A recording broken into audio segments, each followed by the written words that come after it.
चक्षुरुन्मिलितं येन तस्मै विष्णुपादा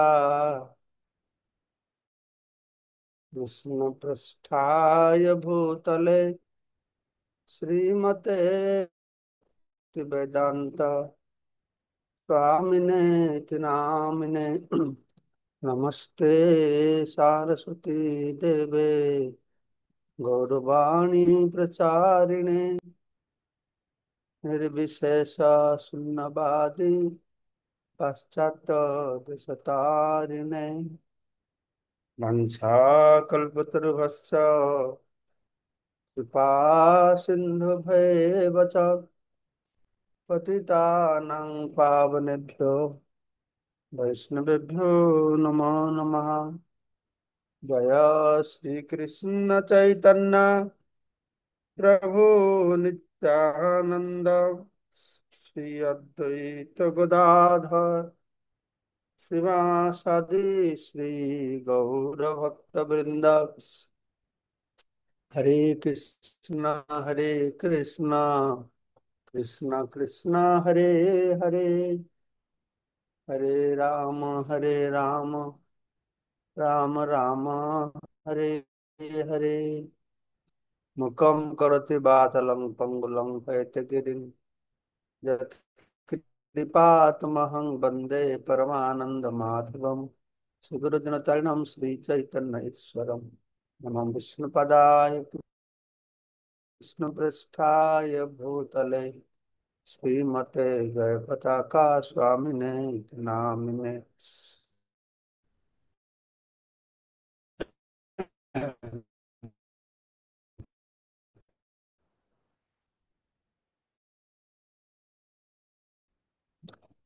তো আমরা তো পাঠ করে শ্রবণ করଥିଲେ।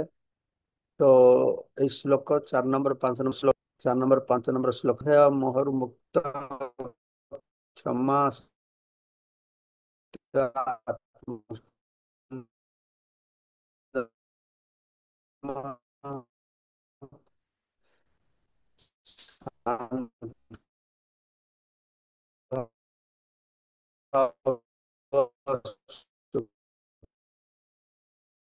दुख जन्म मृत्यु भय निरुषा दान ଯଶ ଶବ୍ଦ ଗୋଟେ ଗୋଟେ ପ୍ରଭୁପାଦର ବ୍ୟାଖ୍ୟା ଦେଇ ଶୁଣୁଥିଲେ। ତ କାଲି ମାନେ ଶ୍ରବଣ କଲେ। ହଁ, ଜୀବନ ପ୍ରକୃତ ଉଦ୍ଦେଶ୍ୟ ଦାନ, ଦାନ ସମ୍ପର୍କରେ ଆଲୋଚନା କରିଲେ, ଆଉ କିଛି କିଛି ଆଲୋଚନା କରିଥିଲେ। ତ ଆଜି ହଉଛି ଯଶ। ଯଶର ସଂଜ୍ଞା ଶ୍ରୀ ଚୈତନ୍ୟ ମହାପ୍ରଭୁ ଦେଇଛନ୍ତି। ଏଇ ବ୍ୟକ୍ତି ହଉଛି ଯଶସ୍ୱୀ, ଯେ କି ଭଗବାନଙ୍କର ଏକ ମହାନ ଭକ୍ତ ଅଟେ। ଏ ହଉଛି ପ୍ରକୃତ ଯଶ।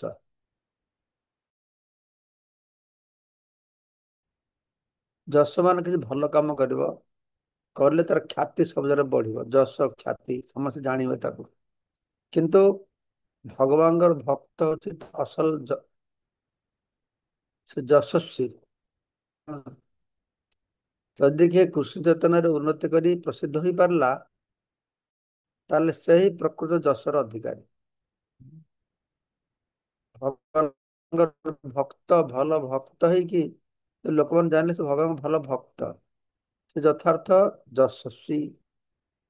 ବଡ ସାଇଣ୍ଟିଷ୍ଟ ବି ଯଶସ୍ୱୀ ପାରିବେ, ବଡ ରାଇଟର ଯଶସ୍ୱୀ ପାରିବେ, ସମସ୍ତ ଯଶସ୍ୱୀ ମାନଙ୍କ ମଧ୍ୟରେ ଶ୍ରେଷ୍ଠ ଯଥାର୍ଥ ଯଶସ୍ୱୀ ହଉଛନ୍ତି ଭଗବାନଙ୍କର ଭକ୍ତ ହେଇପାରିବେ, ପ୍ରସିଦ୍ଧ ହେଇପାରିବେ। କିନ୍ତୁ ଭଗବାନଙ୍କ ଭକ୍ତ ମାନେ ଚାହାନ୍ତି ଯେ ମୁଁ ପ୍ରସିଦ୍ଧ ହୁଏ ବେଶୀ ଭକ୍ତ ବୋଲି। ହଁ, ଆମେ ମାନେ ବର୍ତ୍ତମାନ ବହୁ ଭକ୍ତ ମାନଙ୍କ କଥା ଶୁଣୁଛେ, ତାଙ୍କ ଜୀବନୀ ପ୍ରମାଣ ଶୁଣୁଛେ, ହয়তো କେହି ଜାଣନ୍ତିନି ବୋଲେ ଆମେ ମାନେ ଜାଣିଛେ। କିନ୍ତୁ ସେଇମାନଙ୍କର ଜୀବନ ସଫଳ ହେଇଛି ନା କି? ତ ତାଙ୍କ ଯଦି ଲକ୍ଷ ଲକ୍ଷ ଲୋକ ତାଙ୍କର କଥା ଆମେ ମାନେ ଶୁଣୁଛେ। କଲାବଜା ଶ୍ରୀଧର, ତାକୁ କିଏ ଜାଣେ? ତା ପୃଥିବୀରେ କିଏ ଜାଣନ୍ତି? ଭାରତରେ କିଏ ଜାଣନ୍ତି? ନା ବେଙ୍ଗଲରେ କିଏ ଜାଣନ୍ତି? ନା ନବଦ୍ୱୀପରେ କିଏ ଜାଣନ୍ତି? ହଁ, କିନ୍ତୁ ଆଜି ସେ ଲକ୍ଷ ଲକ୍ଷ ଭକ୍ତମାନଙ୍କର ବିରାଟ ଆଦର୍ଶ ଲୋକମାନେ ଜାଣୁଛନ୍ତି, ବୁଝିପାରିଲେ? ସେତେବେଳେ ଯେତେବେଳେ ମହାପ୍ରଭୁ ଲୀଳା ବିଳାସ କଲେ, ଯେତେବେଳେ ଏଇସବୁ ଭକ୍ତ ମାନଙ୍କ ଜାଣିଥିଲେ ଯେ ଦିନେ ସାରା ପୃଥିବୀର ଲୋକ ତାଙ୍କ କଥା ଶୁଣିବେ, ତାଙ୍କ ଗୁଣଗାନ କରିବେ, ମହିମା ଗାନ କରିବେ, ସିଏ ତାଙ୍କର ଭୃକ୍ଷେପ ନଥିଲା। ସେମାନେ ତ ଭକ୍ତ ଭକ୍ତ ବାସ। ହଁ, ଭକ୍ତ କେବେ ହେଲେ ନିଜର ଯଶ ଚାହେଁନି, ଯେ ନ ଚାହିଁଲେ ବି ତା ଯଶକୁ କି ଅଟକେଇ ରଖିପାରିବେନି, ବୁଝିଲେ କି? ତ କୃଷ୍ଣ ଭକ୍ତି କୃଷ୍ଣ ଚେତନାର ଉନ୍ନତି ଲାଭ କଲେ ଯଥାର୍ଥ ଯଶ, ଯାହାର ଏ ପ୍ରକାର ଯୋଗ୍ୟତା ନାହିଁ ସେ ଯଶସ୍ୱୀ ନୁହଁ। ଏଇ ସବୁ ଗୁଣ ମାନବ ସମାଜ ଏବଂ ଦେବତା ସମାଜରେ ସମଗ୍ର ବ୍ରହ୍ମାଣ୍ଡରେ ପ୍ରକାଶିତ ହୁଏ। ଅନ୍ୟ ଲୋକମାନଙ୍କରେ ଅନେକ ପ୍ରକାର ମାନବ ଅଛି, ସମାଜ ଅଛି, ଏସବୁ ଗୁଣ ମଧ୍ୟ ସେଠାରେ ଅଛି। ବିଭିନ୍ନ ବ୍ରହ୍ମାଣ୍ଡରେ ବିଭିନ୍ନ ପ୍ରକାର ଲୋକ ଅଛନ୍ତି। ହଁ, ଯିଏ କୃଷ୍ଣ ଚେତନା ଦିଗରେ ଉନ୍ନତି କରିବାକୁ ଇଚ୍ଛା କରେ, ତେବେ କୃଷ୍ଣ ଏସବୁ ଗୁଣ ସୃଷ୍ଟି କରନ୍ତି। କିନ୍ତୁ ବ୍ୟକ୍ତି ଅନ୍ତରରୁ ପ୍ରେରଣା ଲାଭ କରି ଏସବୁ ଗୁଣ ବୃଦ୍ଧି କରିବାକୁ ପଡିବ। କୃଷ୍ଣ ସୃଷ୍ଟିରେ ନିଜର ଚେଷ୍ଟାରେ ପ୍ରେରଣାରେ ଏ ସମସ୍ତ ଗୁଣର ଅଧିକାରୀ ହେବାକୁ ପଡିବ। ଅବଶ୍ୟ ଯିଏ ଭଗବାନଙ୍କର ଭକ୍ତ ହବ ତାର ଭିତରେ ଅଟୋମେଟିକାଲି ସମସ୍ତ ଗୁଣ ଦେଖାଯିବ। ଯିଏ ଭଗବତ ସେବାରେ ନିଯୁକ୍ତ ହୁଏ, ଭଗବାନଙ୍କ ବ୍ୟବସ୍ଥା ଅନୁଯାୟୀ ସେ ସମସ୍ତ ଭଲ ଗୁଣର ଅଧିକାରୀ ହୁଏ। ଯାହା କିଛି ଆମେ ଆମେ ଭଲ ମନ୍ଦ ପାଉ ବା ଦେଖୁ, ଏ ସବୁର ମୂଳ ହଉଛନ୍ତି କୃଷ୍ଣ। ଶେଷରେ ଉପସଂହାରରେ ପ୍ରଭୁପାଦ କହିଲେ, ଏଇ ସମସ୍ତ ଗୁଣ ବୋଲି କଥା କହିଲେ, କିନ୍ତୁ ଭଗବାନ ତ ସଦ୍ଗୁଣରୁ ତିଆରି କରିଛନ୍ତି, ଖରାପ ସେଟା ବି ଭଗବାନ କରିବେ। ତ ବେପାର ହଉଛି ଭଲ ଆଉ ମନ୍ଦ, ଏଇ ଯାହା କିଛି ସବୁର ମୂଳ ହଉଛନ୍ତି କୃଷ୍ଣ। ସୂର୍ଯ୍ୟ ଆଲୋକର କାରଣ, ସୂର୍ଯ୍ୟ ଅନ୍ଧକାରର ବି କାରଣ, ସେଇଭଳିଆ। ଯାହା କୃଷ୍ଣଙ୍କ ଠାରେ ନାହିଁ, ତାହା କଦାପି ଭୌତିକ ଜଗତରେ ପ୍ରକାଶିତ ହୋଇପାରିବ ନାହିଁ। ତାଙ୍କ ଠାରୁ ସୃଷ୍ଟି ହଉଛି, ମାନେ ତାଙ୍କ ଭିତରେ ସବୁ ରହିଛି। କାହିଁକି ନା ହଉଛି ଆଧ୍ୟାତ୍ମିକ ଜଗତର ପ୍ରତିଫଳନ, ବିକୃତ ପ୍ରତିଫଳନ, ବୁଝିଲେ କି? ତାହା ହଉଛି ଜ୍ଞାନ। ଯଦି ଆମେ ଜାଣୁ ଯେ ପଦାର୍ଥ ମାନ ବିଭିନ୍ନ ଭାବରେ ଅବସ୍ଥିତ, ତଥାପି ଆମକୁ ଏହି ବୁଝିବାକୁ ପଡିବ ଯେ ସବୁ କିଛି କୃଷ୍ଣଙ୍କ ଠାରୁ ଆସୁଛି। ତ ଏଇ ସମସ୍ତ ଭଲ ମନ୍ଦ ଗୁଣ ସୃଷ୍ଟି କରିଛନ୍ତି କୃଷ୍ଣ। ତାପରେ କଣ କହୁଛନ୍ତି? ମହର୍ଷୟ ସପ୍ତ ପୂର୍ବେ ଚତ୍ୱାର ମାନବସ୍ତଥା ମଦ୍ଭାବା ମାନସା ଜାତା ଯେସାଂ ଲୋକ ଇମା ପ୍ରଜା। ସପ୍ତ ମହର୍ଷି ଏବଂ ସେମାନଙ୍କ ପୂର୍ବରୁ ଆଉ 4 ଜଣ ମହର୍ଷି ଏବଂ ମନୁଗଣ, ମନୁ ମାନେ ଯୋଉଠି ମାନବ ସୃଷ୍ଟି ଅଛନ୍ତି, ଏ ସମସ୍ତେ ମୋ ମନରୁ ଜାତ ହୋଇଛନ୍ତି ଏବଂ ଏଇ ଜଗତ ମାନଙ୍କରେ ଥିବା ସମସ୍ତ ଜୀବ ସେମାନଙ୍କଠୁ ଜାତ ହୋଇଛନ୍ତି। ମହର୍ଷୟ ସପ୍ତ ମାନେ ସପ୍ତ ଋଷି, ଅତ୍ରି, ମରିଚି, ଅଙ୍ଗିରା, ପୁଲସ୍ତ, ସପ୍ତରିଶ। ହଁ, ଚତ୍ୱର ମନବସ୍ତଥା, ଚତୁର୍ମ ଚତୁଷ୍କୁମାର, ମନ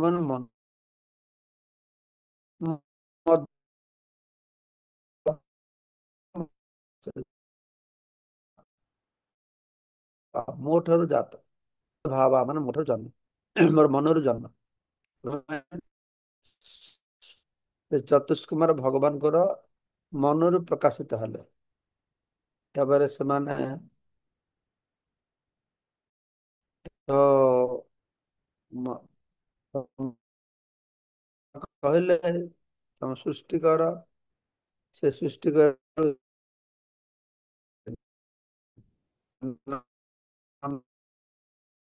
ଅନୁସନ୍ଧାନ ବ୍ରହ୍ମା କ୍ରୋଧାନ୍ୱିତ ହେଇଗଲେ। ଫେର କ୍ରୋଧରୁ ଦୁଟାର ମଝିରୁ ପ୍ରକଟିତ ହେଲେ ଲିଲୋହିତ। ସିଏ ତାକୁ 11 ଭାଗରେ ବିଭକ୍ତ ହେଇକି ଏକାଦଶ ରୁଦ୍ର ହେଲେ। ତାପରେ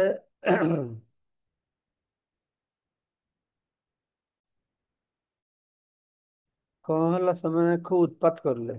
ବ୍ରହ୍ମାଙ୍କୁ ଖାଇବାକୁ ଗଲେ, ଏମିତି କଣ ହେଲା। ତାପରେ ବ୍ରହ୍ମା ଏ ସପ୍ତ ଋଷିକୁ ସୃଷ୍ଟି କଲେ। ବ୍ରହ୍ମା ଚିନ୍ତା କରିଲେ ଯେ ମୁଁ ଏଇ ଏତେ ବଡ ବ୍ରହ୍ମାଣ୍ଡ, ମୁଁ ଏଇଭଳିଆ ଗୋଟେ ଗୋଟେ ସୃଷ୍ଟି କରି ବ୍ରହ୍ମାଣ୍ଡ ଭରିବି କେମିତିକା। ଏଇ ଚିନ୍ତା କରିକି ଭଗବାନ, ଏଇ ମନୁ, ହଁ, ତ ଏମାନେ ପ୍ରକଟିତ ସନ୍ତାନ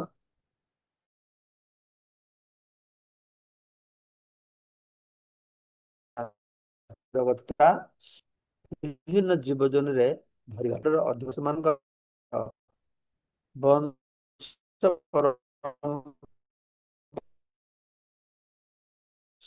ସମ୍ବନ୍ଧୀ ଏକ ସଂକ୍ଷିପ୍ତ ବର୍ଣ୍ଣନା ଦଉଛନ୍ତି। ଆମର ବୈଜ୍ଞାନିକ ମୂର୍ଖ ବୈଜ୍ଞାନିକ ଭଳିଆ ନୁହଁ, ଯୋଉମାନେ କହୁଛନ୍ତି କି ଆମର ପୂର୍ବ ପୁରୁଷ ମାନେ ବଣ ମଣିଷ ମଣିଷ ହେଇଗଲା ଆସ୍ତେ ଆସ୍ତେ ଆସ୍ତେ ଆସ୍ତେ। ଏଟା ଭୁଲ ଧାରଣା। ବ୍ରହ୍ମାଣ୍ଡ ସୃଷ୍ଟି ପ୍ରାରମ୍ଭରୁ ହଁ, ଏଇ ମଣିଷ ଥିଲେ, ମନୁଷ୍ୟ ଥିଲେ। ଏଇ ଭ୍ରାନ୍ତ ଧାରଣା ଯେ କ୍ରମ ବିବର୍ତ୍ତମାନ ହେଇକି ଆଚ୍ଛା ମଣିଷ ହେଇଛେ, ମଣିଷ ପୁଣି ଆସ୍ତେ ଆସ୍ତେ ଆଉ କଣ ହେଇଯିବ ଗୋଟେ, ଏଇଟା ନୁହଁ। ମଣିଷ ମନୁଠୁ ମନୁଷ୍ୟ ହଉଛି ନା। ସୃଷ୍ଟିର ପ୍ରାରମ୍ଭ ସେମାନେ ଅଛନ୍ତି। ପ୍ରଥମ ଆଦିଜୀବ ହଉଛନ୍ତି ବ୍ରହ୍ମା। ଯେ ବ୍ରହ୍ମା ଗର୍ଭୋଦକ ବିଷ୍ଣୁଙ୍କର ନାଭି ପଦ୍ମରୁ ପ୍ରକଟିତ ହେଲେ ପ୍ରଥମ ଜୀବ। ସେ ହଉଛନ୍ତି ଅଯୋନି ସମ୍ଭୂତା। ସେତେବେଳକୁ ସ୍ତ୍ରୀ ପୁରୁଷ ମିଳନରେ କୌଣସି ସୃଷ୍ଟି ହେଲାନି। ସେ ବ୍ରହ୍ମା ଗର୍ଭୋଦକ ବିଷ୍ଣୁଙ୍କର ନାଭି ପଦ୍ମରୁ ପ୍ରକଟ ହେଇଗଲେ। ସେ ହିରଣ୍ୟଗର୍ଭ ନାମରେ ପରିଚିତ। ଭଗବାନଙ୍କ ଶକ୍ତିରୁ ଜାତ ହେଲେ। ଆଉ ବ୍ରହ୍ମାଙ୍କ ଠାରୁ ସପ୍ତ ଋଷି ଜାତ ହେଲେ। ଆଉ ସପ୍ତ ଋଷିଙ୍କ ପୂର୍ବରୁ ସନକ, ସନନ୍ଦନ, ସନାତନ, ସନତ କୁମାର, ଏଇ 4 ଜଣ ଚତୁଷ୍କୁମାର ମହର୍ଷି ଏବଂ ମନୁଗଣ ବି ଜାତ ହେଲେ। ତ ଏଇ 25 ଜଣ ମହର୍ଷି ସମଗ୍ର ବିଶ୍ଵ ବ୍ରହ୍ମାଣ୍ଡରେ ଜୀବଗଣଙ୍କର କୁଳପତି ନାମରେ ପରିଚିତ। 25 ଜଣ ମହର୍ଷି ହେଲେ କେମିତିକା? 7 ଜଣ, 4 ଜଣ, 7 4 11। ଓ ତାହେଲେ ମନେ ଚତୁର୍ଦ୍ଦଶ ମନୁ ହେଇଥିବେ, 25 ହେଲା। ଚତୁର୍ଦ୍ଦଶ ମନୁ, 4 ଜଣ ସନତ କୁମାର, ଚତୁଷ୍କୁମାର, ଏମାନେ ସମସ୍ତେ ଏମାନେ କୁଳପତି ହେଲେ। ତ ଅଶୋକ ବ୍ରହ୍ମାଣ୍ଡ ଅଛି। ପ୍ରତ୍ୟେକ ବ୍ରହ୍ମାଣ୍ଡରେ ଅସଂଖ୍ୟ ଲୋକ ଗ୍ରହ ଉପଗ୍ରହ ଅଛି। ପ୍ରତ୍ୟେକ ଜଗତ ବିଭିନ୍ନ ପ୍ରକାର ଜୀବ ଦ୍ୱାରା ପରିପୂର୍ଣ୍ଣ। ସେ ସମସ୍ତେ 25 ଜଣ କୂଳ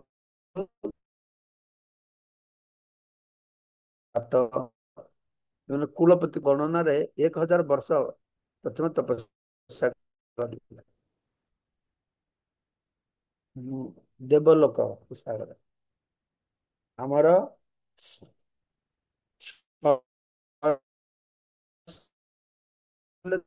ଦେବଲୋକରେ ଗୋଟେ ଦିନ। ତ ଏଇ ହିସାବରେ ତପସ୍ୟା କଲେ ବ୍ରହ୍ମା। କିପରି ସୃଷ୍ଟି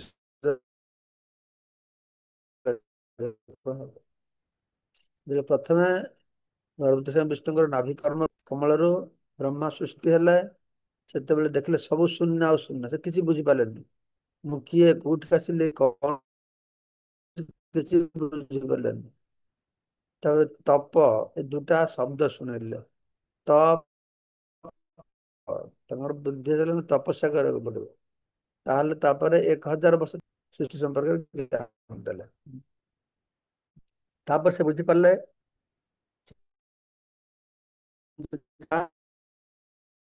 ସୃଷ୍ଟି କାମ ବଢେଇବାକୁ ପଡିବ। ତତ୍ପରେ ବ୍ରହ୍ମା ଠାରୁ ସନକ ସନନ୍ଦନ ସନାତନ ସନ୍ତତ ହେଲେ, ତତ୍ପରେ ରୁଦ୍ର, ତାପରେ ଏକାଦଶ ରୁଦ୍ର ହେଲେ। ପ୍ରଥମେ କହିଥିଲେ ତା କଣ କ୍ଷତ୍ରିୟ ଗଣ ଭଗବାନଙ୍କ ଶକ୍ତିରୁ ଜାତ ହେଲେ। ବ୍ରହ୍ମା ଯେ ପିତାମହ ନାମରେ ପରିଚିତ, ଆଉ ଶ୍ରୀକୃଷ୍ଣ ପ୍ରପିତାମହ ନାମରେ ପରିଚିତ। ଏହା ଭଗବତ ଗୀତାର ଏକାଦଶ ଅଧ୍ୟାୟରେ କୁହାଯାଇଛି। ଏକାଦଶ ଅଧ୍ୟାୟ 39 ନମ୍ବର ଶ୍ଲୋକ ପଢିଲେ ଆପଣ ମାନେ ବୁଝିପାରିବେ। ଏଥିରୁ ଭଗବାନ ଏହି ଶ୍ଲୋକର ମାଧ୍ୟମରେ କହିଲେ ଯେ କି ଭାବେ ଭଗବାନ ତ କହୁଛନ୍ତି ଯେ ମୋଠୁ କଣ କଣ ଜନ୍ମ ହେଇଛି। ଥରେ ପୂର୍ବ ଶ୍ଲୋକରେ, ଦ୍ୱିତୀୟ ଶ୍ଲୋକରେ ସେ ଲିଷ୍ଟ ଶୁଣିଲେ ଭଗବାନ ଜନ୍ମ ହେଇଛି। এই ଶ୍ଲୋକରେ ସେ ଜଣାଉଛନ୍ତି ଯେ ସମସ୍ତ ସପ୍ତ ଋଷି, ସତୀଶ କୁମାର, ମନୁ ଏମାନେ ସମସ୍ତେ ମୋଠୁ ଜନ୍ମ ହେଇଛନ୍ତି। ଠିକ ଅଛି। ଏତାଂ ବିଭୂତି ଯୋଗଂ ଚ ମମ ଯୋ ବ୍ୟତି ତତ୍ତ୍ୱତଃ ସ ଅବିକଳ୍ପେ योगेन युज्यते नात्र संशयः।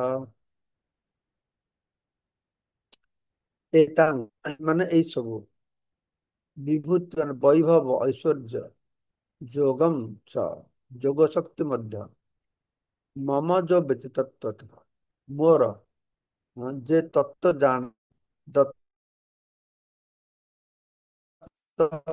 ଜାଣେ, ଐଶ୍ୱର୍ଯ୍ୟ ବୈଭବ ସେ ଅବିକଳ୍ପେନ ବିଭେଦ ରହିତ ଭାବରେ, ଅବିକଳ୍ପନ ଯୋଗେନ ଭକ୍ତି ଯୋଗ ଦ୍ୱାରା ବା ଭକ୍ତି ଯୋଗ ମାର୍ଗରେ ଯୁଜ୍ୟତେ ନିଯୁକ୍ତ হয় न अत्र संशय। ଯେ ଭଗବାନଙ୍କର ଏଠି କୁହାହେଲା ଯେ ସେ ଅବିକଳ୍ପନ ଯୋଗ, ବିଭେଦ ରହିତ ଯୋଗ। ଏଇଟା କି ଯୋଗ? କର୍ମ ଯୋଗ ଜାଣିଛେ, ଜ୍ଞାନ ଯୋଗ ଜାଣିଛେ, ଧ୍ୟାନ ଯୋଗ ଜାଣିଛେ, ହଠ ଯୋଗ ଜାଣିଛେ। ଅବିକଳ୍ପନ ଯୋଗେନ এটা কিরকম যোগ, কিভাবে যোগ? না, এটা হচ্ছে ভক্তি যোগ। এটা সব বিভূতির কথা কହୁଛି। হ্যাঁ, এটা ଧ୍ୟାନ ଜଗତ ହବନି, କାରଣ ଧ୍ୟାନ ଜଗତ ପରମାତ୍ମାଙ୍କର କାର୍ଯ୍ୟକଳାପ ନେଇ ସେ ଅବସ୍ଥାନ କରୁଛନ୍ତି କେବଳ ବାସ। ବିଭୂତି ବୈଭବ ଐଶ୍ୱର୍ଯ୍ୟ ମାନେ ହିଁ ଏକମାତ୍ର ଭଗବାନ ହେବେ। ସେ କଥା କହୁଛନ୍ତି ସେ ଯୋଗେନ ଯୁଜ୍ୟତେ ନାତ୍ର ସଂଶୟ। ଯୋଉମାନେ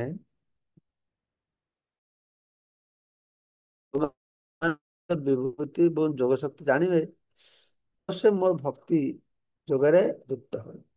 ଯେ ତତ୍ତ୍ୱତଃ ମୋର ଐଶ୍ୱର୍ଯ୍ୟ ବୈଭବ ବିଭୂତି ଏବଂ ଶକ୍ତି କଥା ଜାଣେ,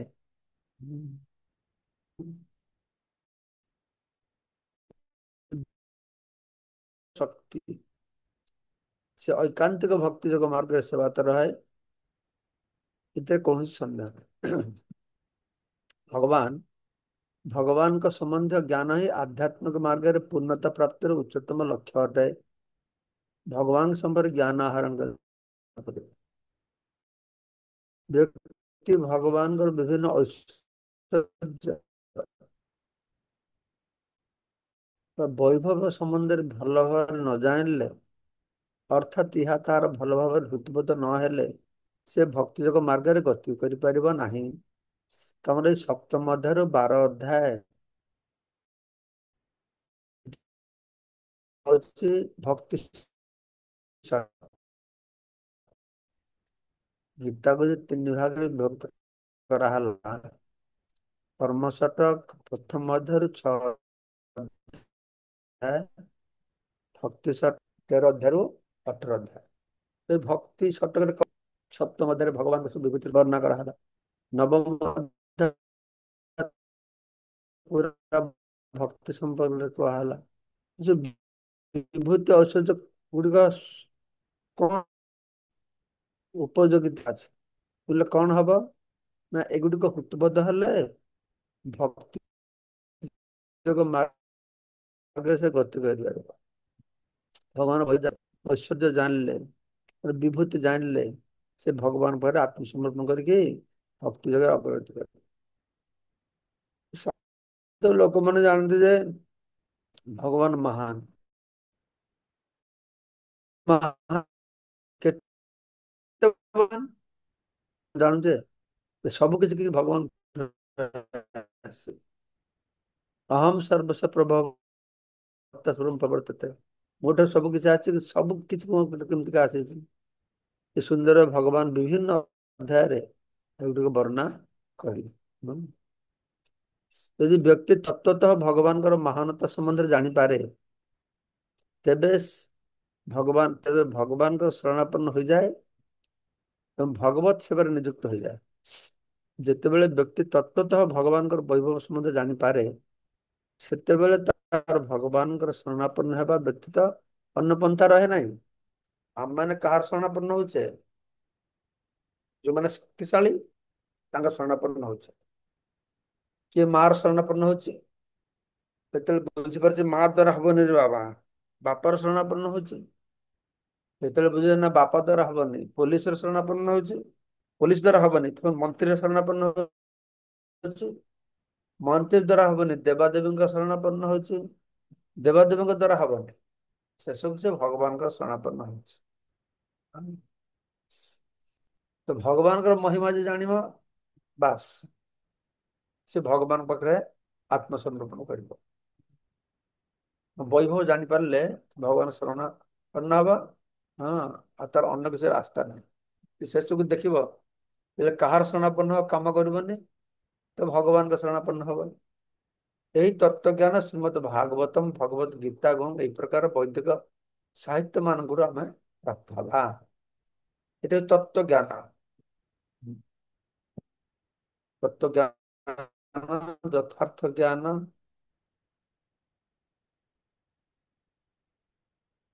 ଯୋମାଂ ବେତି ତତ୍ତ୍ୱତଃ।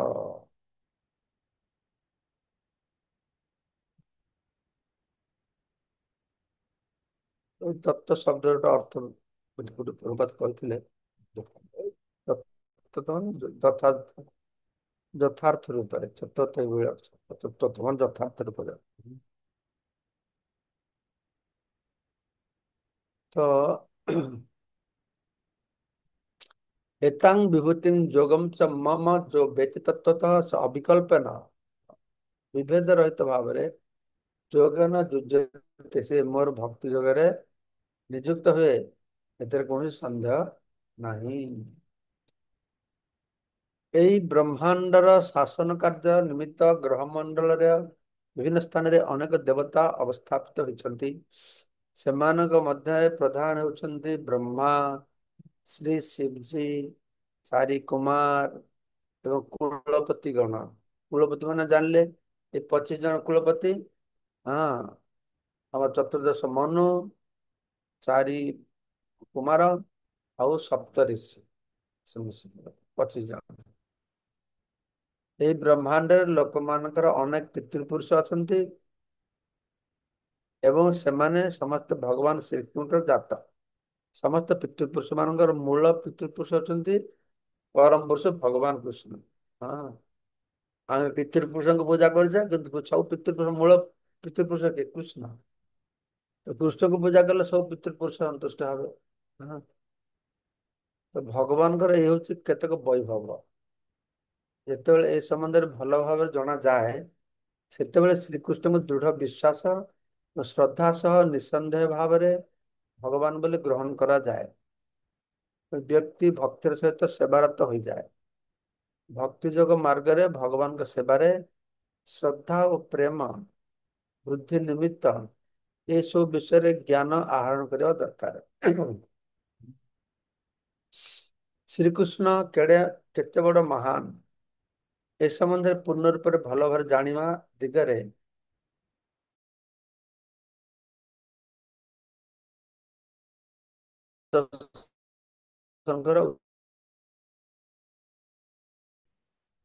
ତେଣୁ ଆମକୁ ଭଗବାନଙ୍କର ମହାନତା ଶ୍ରେଷ୍ଠତା ଗୀତା ଭାଗବତ ମଧ୍ୟ ଜାଣିବାକୁ ପଡିବ ଏବଂ ସବୁ ଲୋକମାନଙ୍କୁ ଜଣେଇବାକୁ ପଡିବ। ତ ଏଇ ଅଧ୍ୟାୟରେ ବିଶେଷ କରି ସବୁ ଭଗବାନଙ୍କଠୁ ଆସୁଛି ସେ ତ ବର୍ଣ୍ଣନା କରାହଉଛି। ଏସବୁ ବର୍ଣ୍ଣନା କରିକି ଯେ ମୋ ପାଖରୁ ଇଏ ଆସୁଛି ସିଏ ଆସୁଛି ସିଏ ଆସୁଛି ସେ ସବୁ କହିଲେ ନା ଅହମ୍ ସର୍ବସ୍ୱ ପ୍ରଭାବ ସବୁ ମୋ ଠାରୁ ଆସୁଛି। ହଁ ସମସ୍ତ ଭୌତିକ ଜଗତ ଚିତ୍ ଜଗତ ସବୁ କିଛି ମୁଁ ଉତ୍ପତ୍ତି ପ୍ରଭାବ। ହଁ ଜନ୍ମସ୍ଥାନ ଭବ ପ୍ରଭବ ବିଶେଷ ଭାବରେ ଜନ୍ମ ମୋ ଠାରୁ ସବୁ ଆସୁଛି। କାଲି ଅଷ୍ଟମ ଶ୍ଲୋକ ପଢିବା। ହରେ କୃଷ୍ଣ ହରେ କୃଷ୍ଣ କୃଷ୍ଣ କୃଷ୍ଣ ହରେ ହରେ ହରେ ରାମ ରାମ ରାମ ହରେ ହରେ। ଏବେ हमने चैतन्य चरितामृत पढ़ा। तो चैतन्य चरितामृत